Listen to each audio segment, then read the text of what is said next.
afternoon, ladies and gentlemen, and welcome to this performance of Elizabethan. Please take a moment to silence any electronic devices. Before the show begins, we must warn you, ladies and gentlemen, that all the songs you are about to hear were genuinely written between the years 1580 and 1620, and that any offence they may cause is therefore the fault of persons long since dead and buried. If you have any complaints about the show, please send them to William Shakespeare, Hole in the Ground, Holy Trinity Church, Stratford-upon-Avon, England.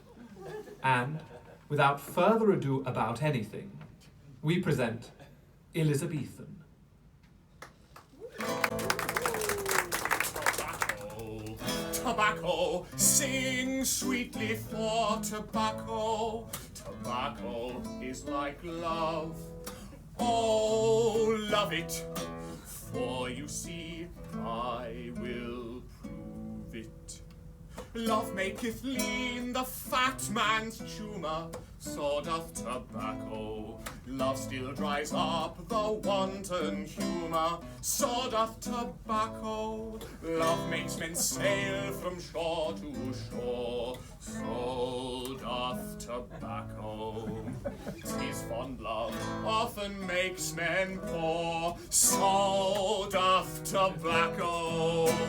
Love makes men scorn all coward fears, so doth tobacco. Love often sets men by the ears, so doth tobacco. Tobacco, tobacco, sing sweetly for tobacco. Everybody, tobacco, tobacco, sing even in the tobacco. Tobacco, tobacco, sing sweetly for tobacco. Tobacco, tobacco, everybody, sing sweetly for tobacco. Tobacco is like love, oh, love it, for you see, I will prove it. Feel free to applaud, sir, if you want to. Ladies and gentlemen, tobacco is indeed like love, addictive and deadly.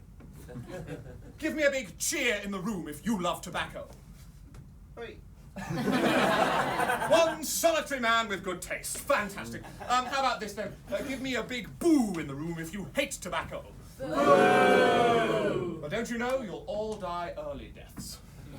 Tobacco's good for the heart, good for the soul, good for the lungs. Well, lords and ladies, I myself love tobacco. I love tobacco more than a cow loves grass. More than a hen loves eggs. More than a pig loves sausages. By the organ of St. Cecilia, I love tobacco. It's as invigorating as a punch in the face and just as good for the head. Now, before we get on with the show, lords and ladies, I need to warn you, this is a one-man show, but I'm going to need your help to tell my story, by shouting things out and singing along, and maybe even doing a bit of acting. Do you think you can do that? Yes! Do you think you can do it without hesitating? Yes! Fantastic! We're going to have a grand time then. So let's get warmed up and get to know each other by shouting some things out. Firstly, as the show is called Elizabethan, please shout out the name of your favourite monarch, your favourite king or queen, on the count of 3. 1, 2, 3. Elizabeth! A lot of people said Elizabeth. Not very imaginative, folks. How about this then? As this is a piece of theatre, please shout out the name of your favourite show or play. Extra points if you say Elizabethan. 1, 2, 3. Elizabethan! You haven't even seen it yet. Well, I've got your money anyway. And now, so we can get to know each other, please just shout out your name on the count of 3. Could be your first name, could be your last name. No middle names, please. On the count of 3, your name. 1, 2, 3. Yes! Lovely to meet you. Ah! Well, my name, ladies and gentlemen, is Tobias Bacon, which was a source of great amusement to my sister when a boy. When I was a boy. Whenever I was ahead in the annual egg and spoon race at the St. Barabbas School Sports Day, she would yell out, "You, Tobias Bacon!" and off I would dash to purchase a pound of cured pork at the nearest butcher's shop and lose the race. And she would roll around on the floor laughing, moistening her petticoats at her wit and my folly. Does anyone else have an annoying sibling? Yes. Yeah, who said yes? You did. What's the name of your sibling? Sheila. Sheila. And what did Sheila do that was so annoying, madam? She tried to pretend she was having the party that I made. You made a party and she tried to steal it? That's dastardly. Absolutely dastardly. Well, madam, as you can see, I share your pain because my sister used my father's name to make fun of me. My father's name, Bacon, had its drawbacks, but my father's redeeming feature was a vast fortune, which I inherited when he died in 1599 at Melton Mowbray by choking to death on a pork pie. I was able to live in a grand house, a beautiful palace. It had all the latest conveniences, yes. Chimneys to let the smoke out, windows to let it in again, and of course a magnificent open sewer right outside the front door. Most convenient, and a more bracing smell you could not wish for to wake up to in the mornings. You should have seen it. And there was no shame in being rich back then either, because you see, no one was poor. Well, no one worth bothering about. Anyway, my house was very glamorous, but do you know what they did with it, sir?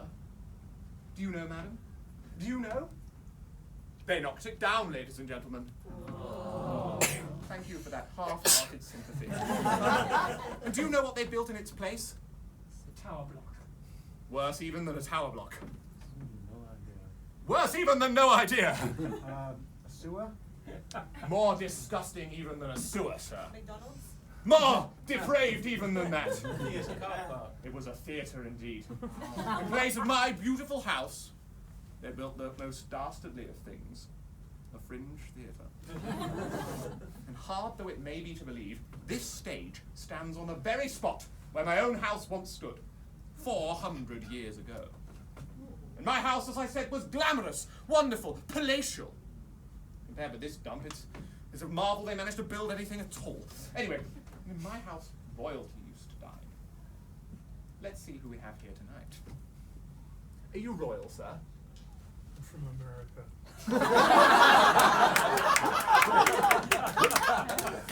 Well, sir, I think I'm about as old as your country, so we'll move swiftly on. Are you royal, sir? Not really, no. Not really. Not really. So no is the answer, isn't it? Are you royal, sir? No. He sounds royal, doesn't he? Well, seeing as you're here, ladies and gentlemen, even though you're not royal, I may as well tell you my story. The story of how I died of love.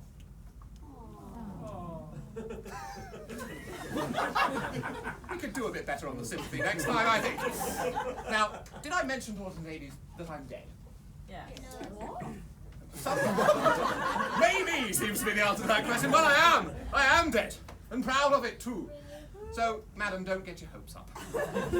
Unless, of course, you want to be ghosted.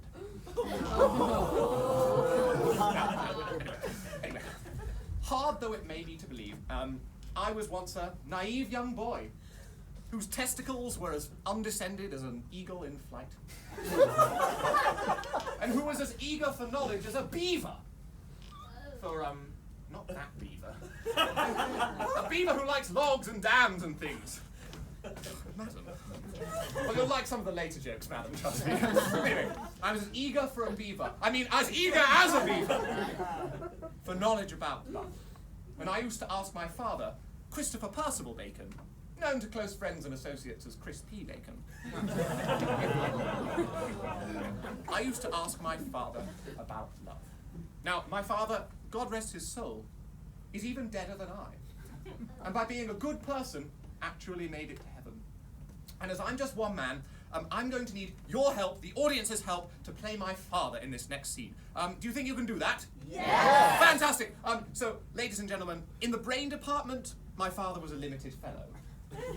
A man of fewer words than a haiku.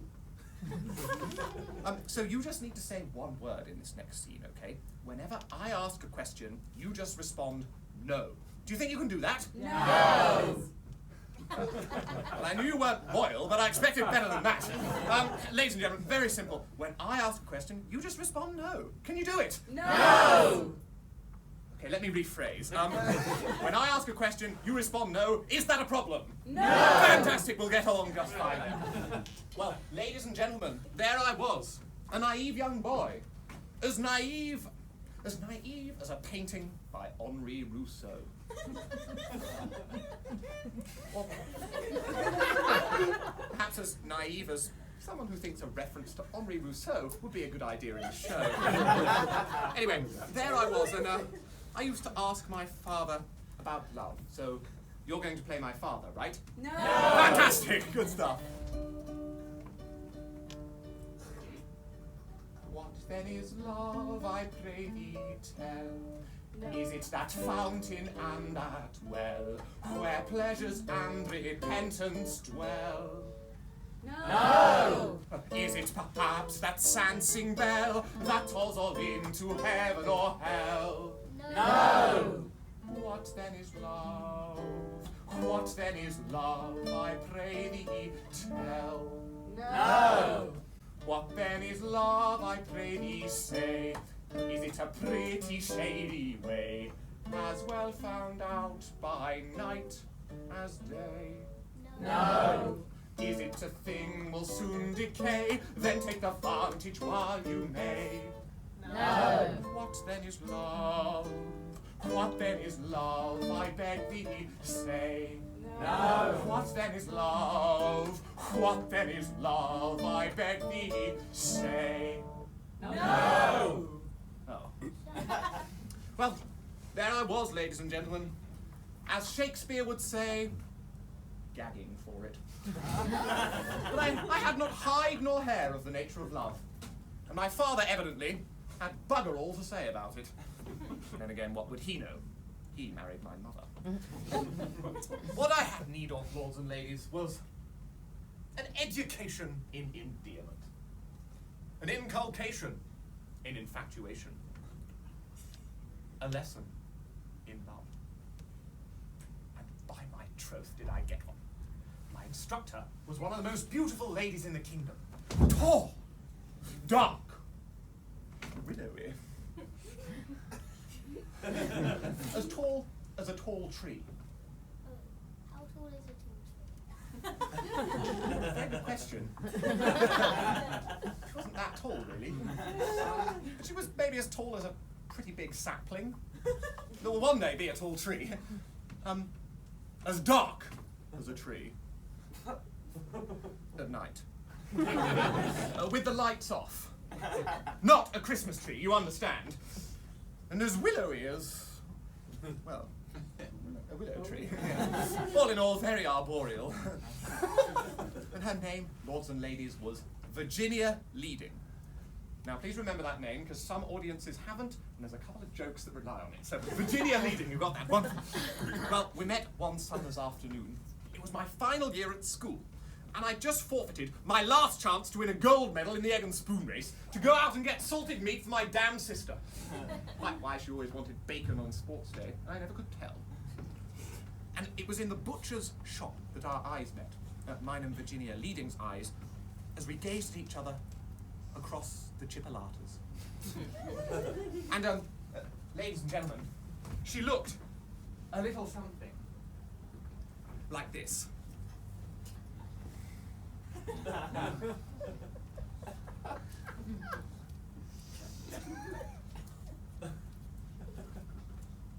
Damn. Well, here's a wrong situation. If I'm to be misleading... It was worth it, it was worth it. If I'm to be misleading, if I'm to play the woman, then who's to play the man? Ah. Sir, you look like a noble actor. And not wanting in brain cells, our waiter, ladies and gentlemen. What's your name, sir? Matt. Matt, do you think you could come up and play me in this next scene, Matt? Sure. Wonderful. Big round of applause for Matt.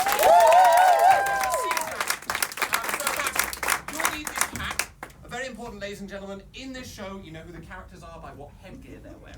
So Matt, there's the hat, and Matt, if you want, you can have a puff on my pipe.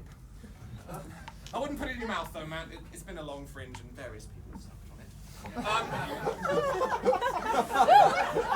it. Anyway, so very simple in this scene, Matt. To play me, all you need to do is just stare directly at Virginia, that's me, and not stop staring. Can you do that? Sure. And audience, I need you to help me out by just telling me if Matt's doing it right, okay? So just say yeah if he's staring and boo if he's not or something. Let's just practice. Is he staring? Yeah. Is he still staring? Yeah. Is he still staring? Yeah. Watch out! Boo. Yeah. Keep on your toes, please, Matt. This is the Fringe. People expect good actors, don't they? Anyway, Matt, you're going to play me, and I shall be misleading. And our eyes meet across the chipolatas.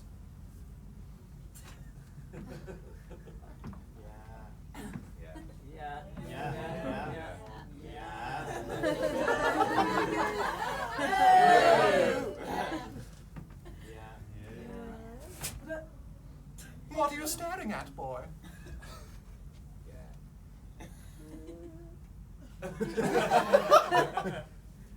chipolatas. Well, I've never been called that before. Look, boy, I may be as tall and dark and willowy as a tree, but if you're not careful, boy, I shall break your heart.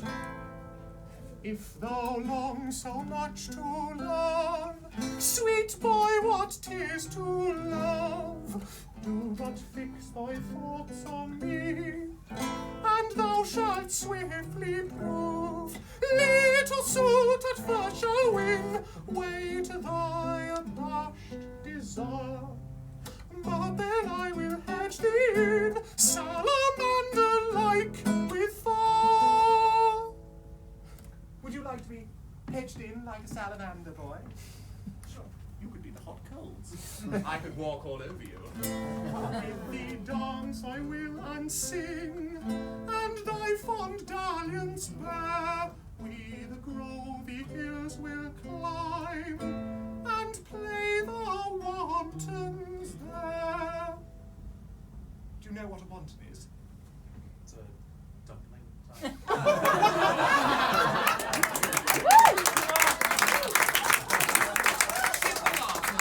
Dumpling? I'm tall, dark, and willowy. Come on. No, a wanton is someone who makes a lot of love. All the world will gather flowers, lying daily in the grass. Sometimes twice daily. Thus our delightful hours, full of waking dreams, shall pass. When thy joys were thus at height, my love should turn from thee.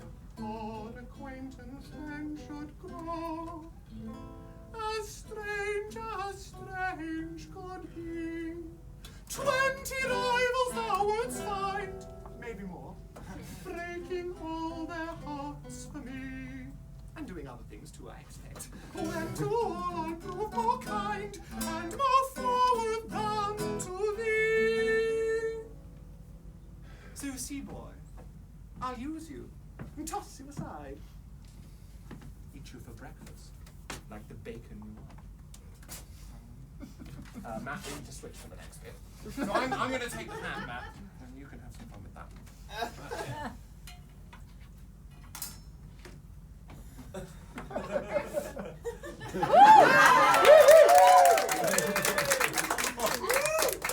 Well, I was smitten, lords and ladies, bowled over like an English wicket by this beautiful creature. right there in the butcher's shop, my heart broke, and I felt at one with the carcasses around me. I dropped the egg and spoon, thus forfeiting even the runner-up rosette that I had won every year since the age of 7. And, devastated, I broke into a wail. Lady, if you so spite me,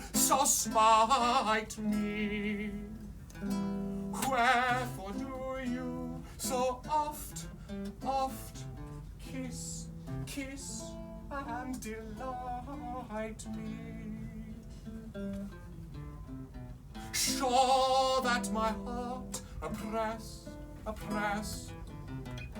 sure that my heart oppressed oppressed and overcloyed, may break thus overjoyed, overjoyed.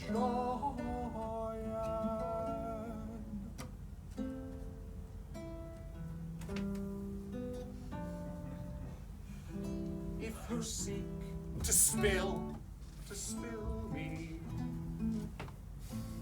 come kiss me sweet, come kiss me sweet, come kiss me sweet, and kill me. So shall your heart be eased, and I shall rest content and die.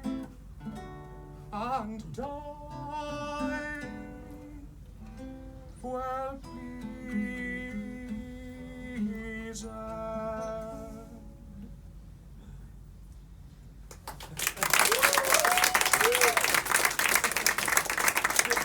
Did she heed me? Yes? No? It's one of those. No, lords and ladies, she did not. She paid for her sausages and left. And there was I. Heart was broken as a Spaniard's promise. It's a period joke, it's not racist. Heart as broken as a Spaniard's promise. Alone. Alone. A big round of applause for Maggie! Wonderful, thank you, Matt. Well, after that, lords and ladies, I thought I could never love again. So I consoled myself with a good pipe of tobacco and directed my energies elsewhere. Took to my books, studying my Latin and Greek, my Virgil and Homer, and thence to university, where, living for the first time many miles from my sister, I became the star member of the college heavy spoon team. From Homer, I learned the story of Helen's betrayal of Menelaus, how love causes war and desecration. From Virgil, the tragedy of Dido and Aeneas, how love leads to pain and heartbreak, that to love is to hurt, to grieve, to die a little death. Der kleine Tod. Le petit mort. But at this point, ladies and gentlemen, I've hardly gotten beyond the first bite of the apple. The first hole of the rounder's pin. The first bass. In a large male voice choir. So let me tell you how it happened. How I popped my flower. How I mislaid my cherry. How I took a punt up to Maidenhead. Well, it was a glorious morning, late spring or early summer, as you care to take it, and I was strolling along the riverbank, lost in my own thoughts, when all of a sudden,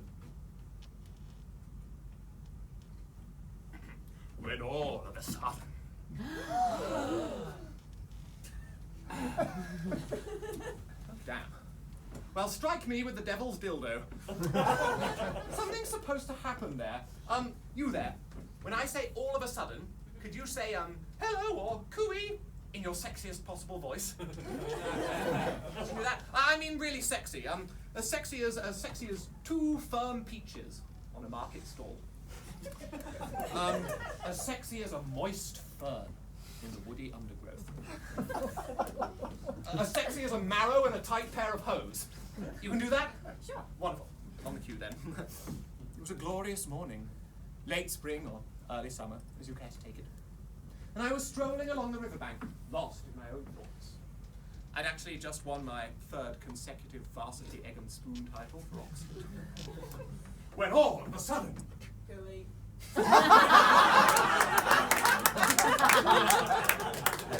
Well, good Lord, and bless my soul.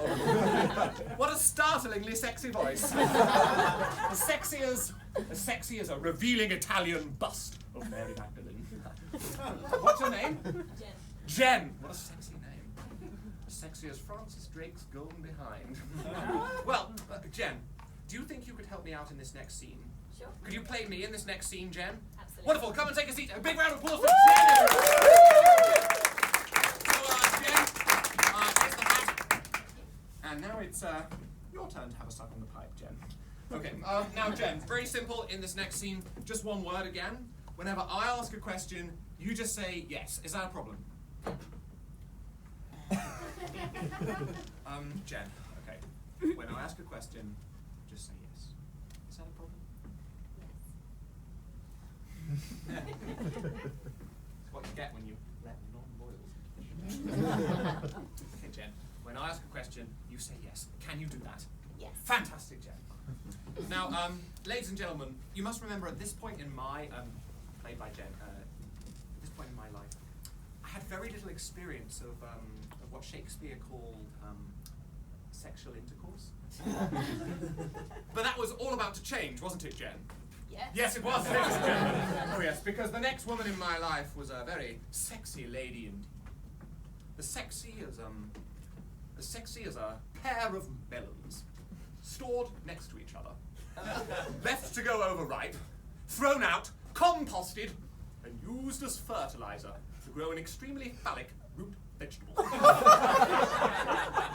Her name, lords and ladies, was Mistress Frances.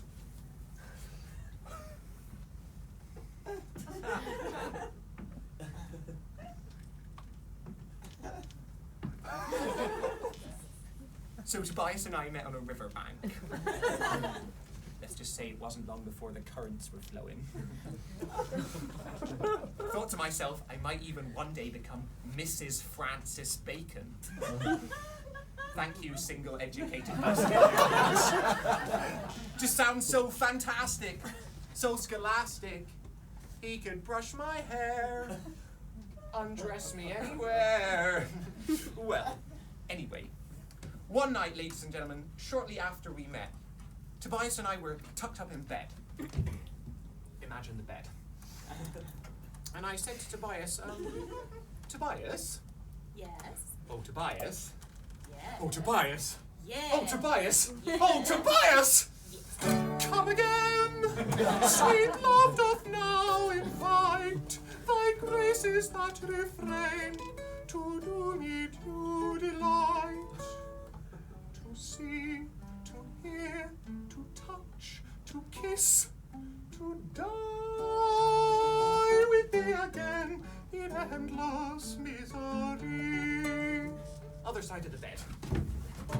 Come again, that I may cease to mourn through thy unkind disdain, for now left unforlorn. I sit, I sigh, I weep, I faint, I die with thee again in sweetest sympathy. Back to the first side of the bed. Gentle love, draw forth thy wounding dart. Would you draw forth your dart for me, Tobias? That wasn't... It was a euphemism, Tobias. And as I said, whenever I ask a question... Yes. Oh, fantastic, Tobias! Thou canst not pierce my heart, for I had to move by sighs and tears, more hot than is thy shaft did tempt while you for triumph laughed. By sighs and tears, more hot than is thy shaft did tempt while you for triumph laughed.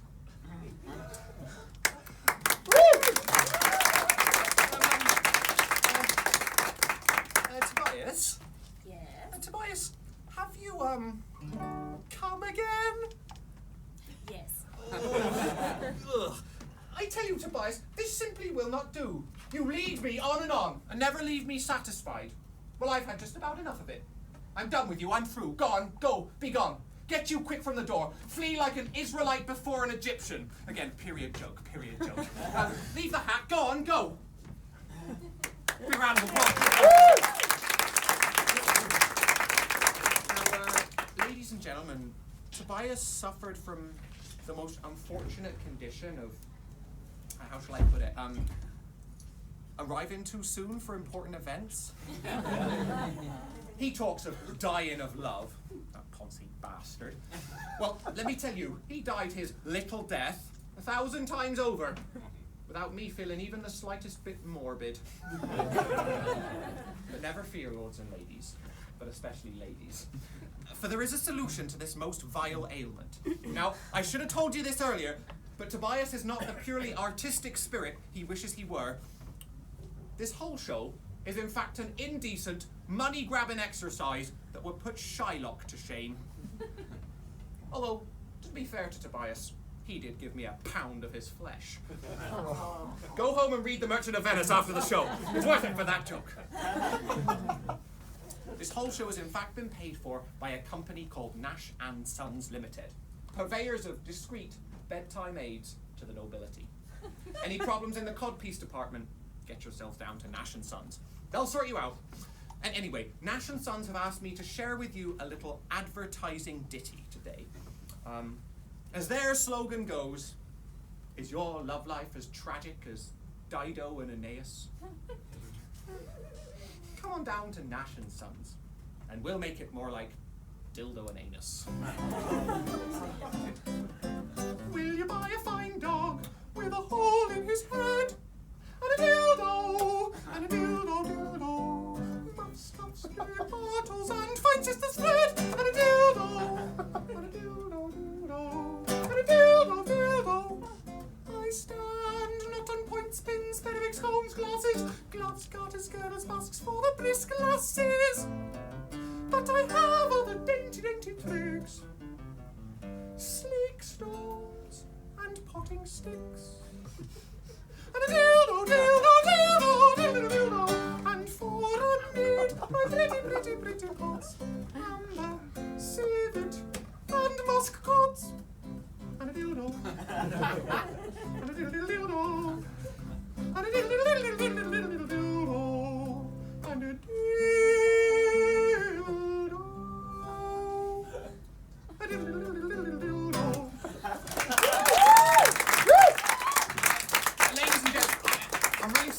Disgusting song, but it really was the only way we could pay for the show. But anyway, ladies and gents, Francis was wrong, by the way.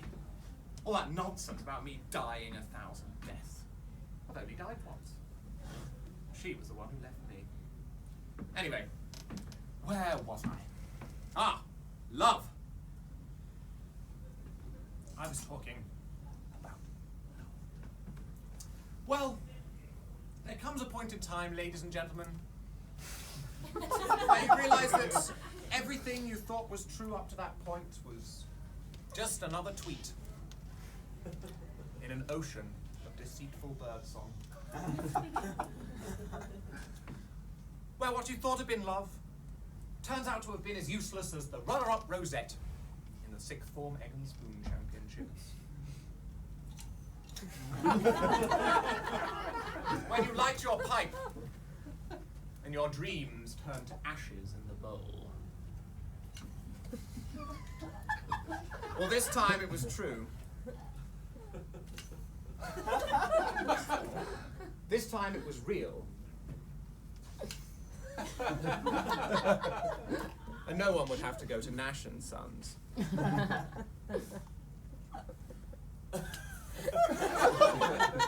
What's your name, my dear? Avril. Avril! Wherefore art thou Avril? Means why are you called Avril? Usually there's a bit of banter there, but apparently not today. Avril, have you ever been in love, Avril? I have. I have too, Avril. And her name, Avril, was Amy Rillis. She was a rare creature, Avril. About as rare as the people who appreciate the joke about her name. Avril, do you think you could play her, Avril? Sure. Come up and play Amy Rillis, the love of my life, a woman even more beautiful than a tree. Yeah, no Yes, problem. no problem. Thank you, Avril. A big round of applause for Avril. Wonderful.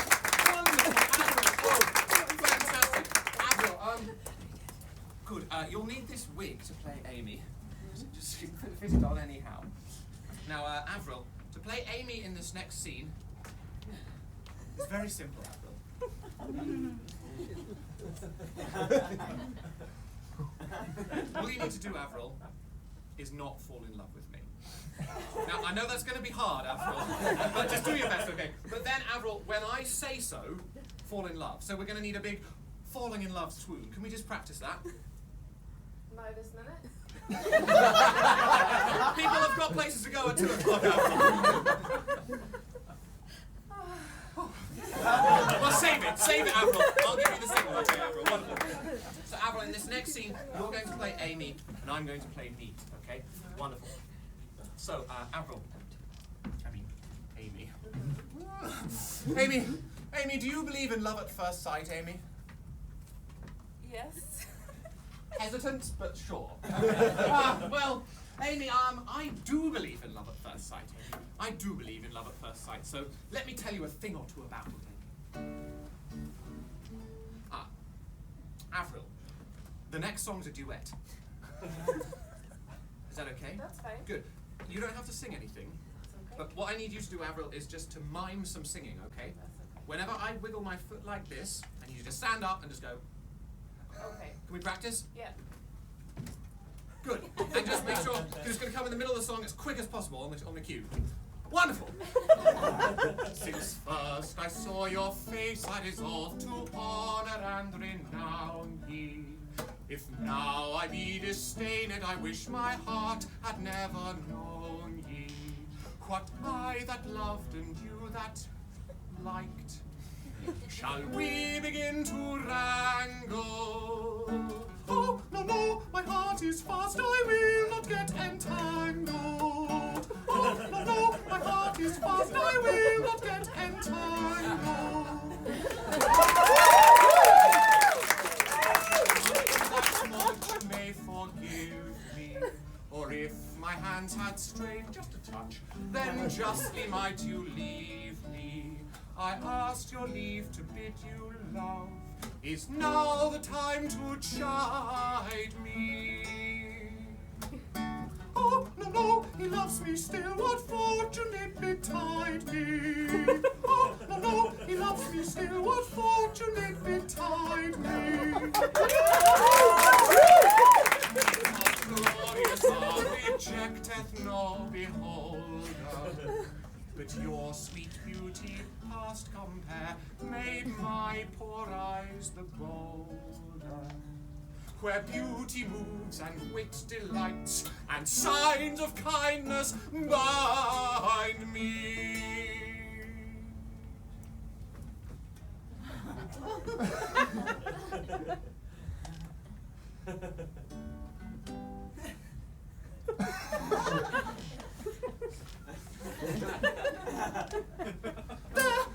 Wherever I go, you'll always be behind me.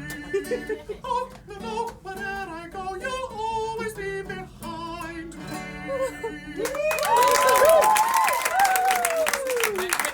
Take that, and I'll take this. Avril, if you could just create some atmosphere in this next scene by sort of puffing on the pipe, that would be great, the bubbly pipe. Just grab it. Yes, it's attached with blue tack. Sorry to spoil the illusion of theatre, ladies and gentlemen. So just puff on it, it's fine. A bit harder, please. Tobias Bacon. What a silly name. And a filthy smoker. Well, I have to call you Smoky Bacon. You really think you can woo me with that ridiculous song? Let me tell you a thing or two. Think'st thou to seduce me then with words that have no meaning? Parents so can learn to plate our speech by pieces gleaming. Nurses teach their children so about the time of weaning. Learn to speak first, keep puffing the pipe, then doing much pertaineth. He that courts us wanting not, soon falters when he feigneth. looks asquint on his discourse, and smiles when he complaineth. Please forgive me if I had from human heart's compassion. If I loved sometimes too much to see thy foolish fashion. Avril, we need to switch again. Good, put the pipe down, because ladies don't smoke, do they? No. Don't worry, ladies and gentlemen, period joke, not sexist. Well, I, lords and ladies, was distraught that Amy didn't like me. I decided to console myself with a good pipe of tobacco. Thought the only way to Amy's heart would be through a more meaningful song. Something deep. Something moving. Something heartfelt.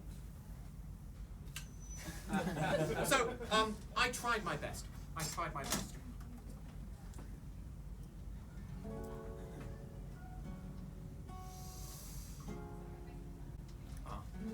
Avril, some point in this song, do the swoon, Avril. Okay. Get it ready? Is it ready? Nearly. Nearly. I'll see what I can do.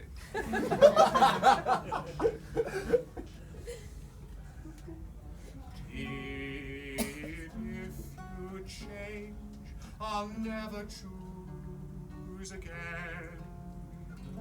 Sweet, if you shrink, I'll never think of love. Fair, if you fail, I'll judge all beauty vain. Wise, if too weak, more wits I'll never prove. Anytime now. Dear sweet, fair wise, change, shrink not, nor be weak. And on my faith shall never break. Now, Avril, we need to switch in the middle of this song. And I need to keep playing the lute. So I'm just going to sort of squat here. And if you could sort of change the hat and the wig, that would be great. And Avril, if you have a joke to cover this portion of the show. Oh, Tobias. Oh, sorry, not ready. Oh, Tobias! After that song, I am smitten, in love. Such beautiful poetry, such beautiful music, such beautiful singing. I'm in love, true love. Oh, stroke my hair, Tobias, do. If with our flowers shall soon ahead. Keep stroking. Bright stars, lost in far each shall lose, and frost of flame that's not be born. It to shine. Could you push my glasses up, please? Like you shall lose. Of heaven far off, the world transformed shall view, and I profess to faith or strange to you. True love. I agree.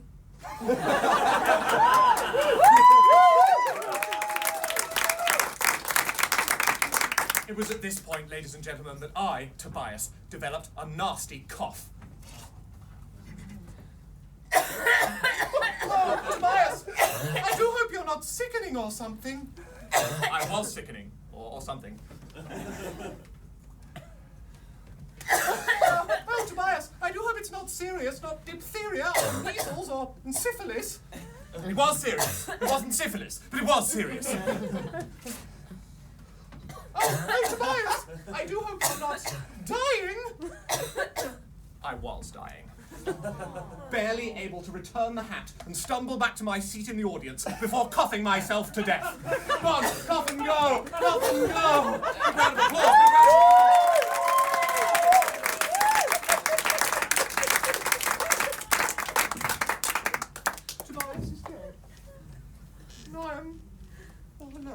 woe.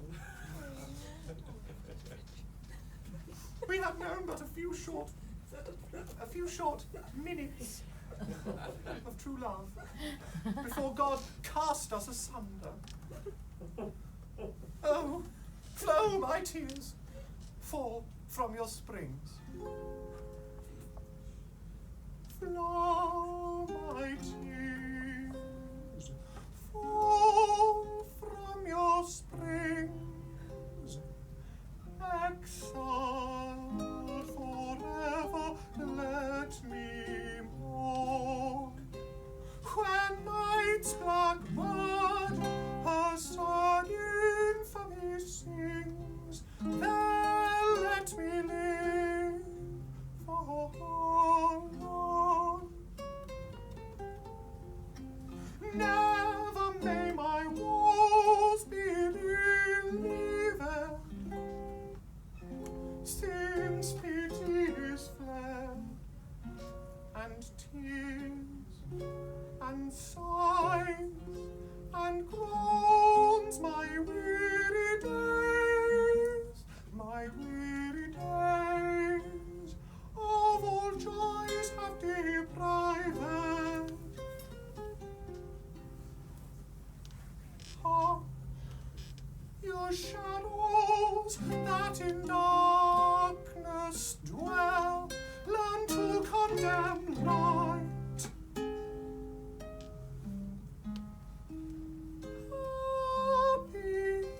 Happy they that in hell feel not the war's despite.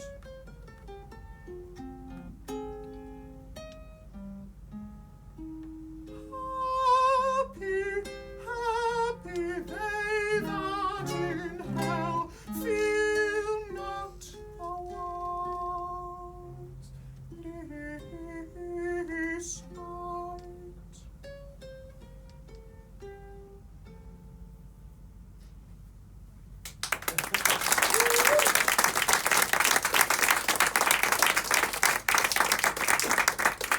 Tobias is dead.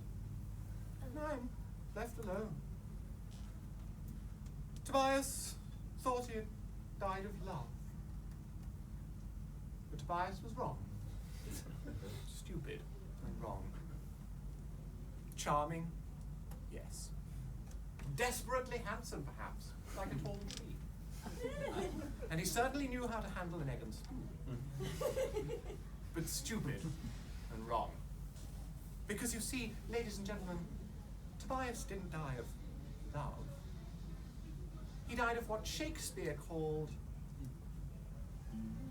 lung cancer. Because you see, as addictive as it is deadly, tobacco is like love. Oh, love it, for you see, he has proved